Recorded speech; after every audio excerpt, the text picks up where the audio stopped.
President.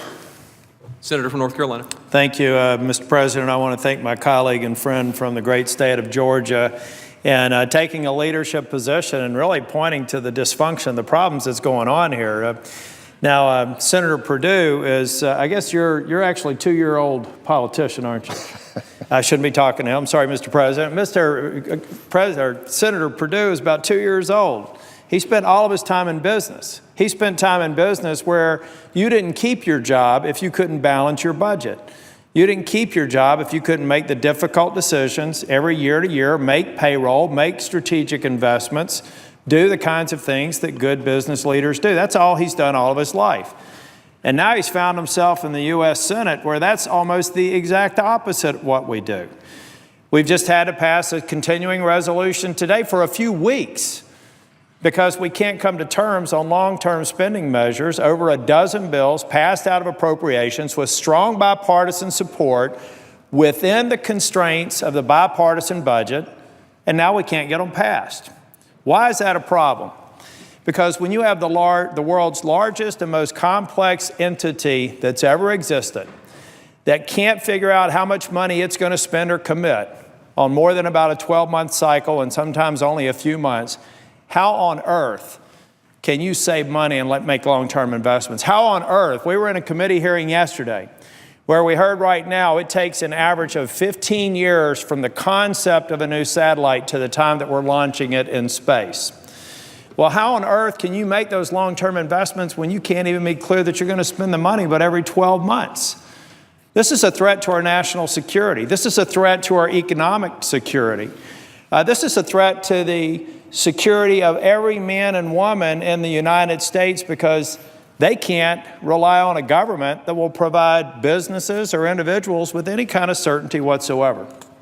It's tough to make budget decisions, but they need to be made. I know a little bit about this because I became a Speaker of the House in North Carolina in 2011.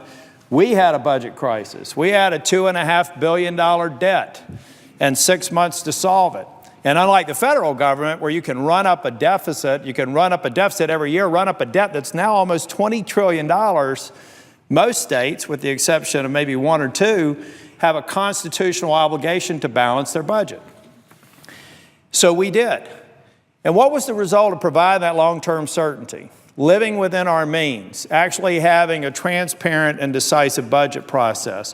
One of the greatest economic turnarounds of any state in the nation over the last 5 years.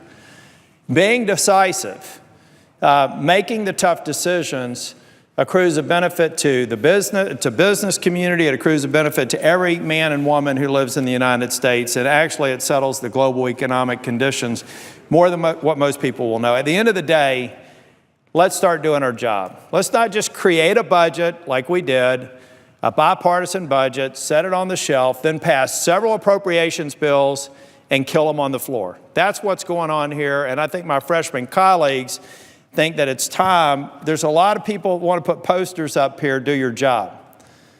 But they're failing to do their jobs by preventing us from doing one of the most important things that we can do. Make the tough, long-term fiscal decisions that are necessary for this great nation. So, Senator Perdue, thank you for allowing me to speak on this. Or, Mr. President, I think Senator Perdue, we have a conversation here. I shouldn't be conversing on the floor. But I want to thank Senator Perdue for bringing up this very important subject. We need to stay in front of this and recognize doing our job is tackling this budget crisis, tackling the uncertainty that we, by failing to do our jobs, are placing on every hard-working American and business in this country. And with that, Mr. President, I yield the floor.